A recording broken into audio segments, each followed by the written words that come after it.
And according to BNN Jupiter ఎక్కడైతే కూర్చుంటాడో అదే లగ్నం అనమాట. ఎక్కడ బిఎన్ఎన్లో జూపిటర్ ఎక్కడ కూర్చుంటే, ఏ 12 హౌసెస్లో ఎక్కడ కూర్చుంటే ఆయనే జీవకారకుడు, ఆయనే ఆక్సిజన్, ఆయనే ఎవ్రీథింగ్ ఫర్ ద పర్సన్.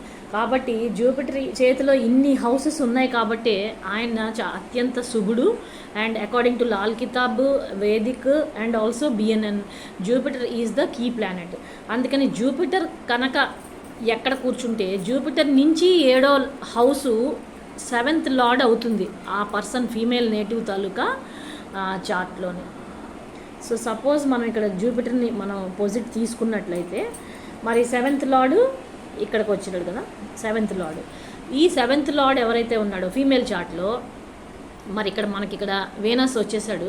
వీనసే యాక్చువల్గా అమ్మాయి ఫీమేల్ నేటివ్ చార్ట్లో, బట్ ఇక్కడ జూపిటర్ నుంచి 7th లార్డ్ అని మనం చెప్పుకుంటున్నాం కాబట్టి ఇక్కడ మనకిక్కడ వీనస్గా 7th లార్డ్ని మనం పరిగణిస్తే ఆ లార్డ్ మళ్ళీ జూపిటర్ నుంచి ఇందాక చెప్పుకున్నట్టుగానే 1, 2, 3, 5, 7, 11, 12 పొజిషన్స్లోని ఉన్నట్లయితే 3, 5, 7, 9, 11, 12 అంటే వీనస్ ఇక్కడ కానీ ఇక్కడ కానీ ఇక్కడ కానీ 3 and 5 and 7 and 9 and 11 and 12.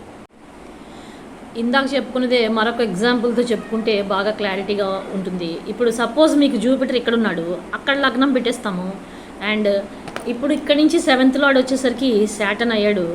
So 7th lord Jupiter మీద ఉన్నా సరే, along with Jupiter available in the first house అయినా, 7th lord in the second house అయినా, 3rd అయినా, 5th అయినా, 7th లొకేషన్ అయినా, అంటే ఇక్కడ ఈ ఏ రాసుల్లో 7th లార్డ్ ఉన్నా సరే marriage is promised according to BNN.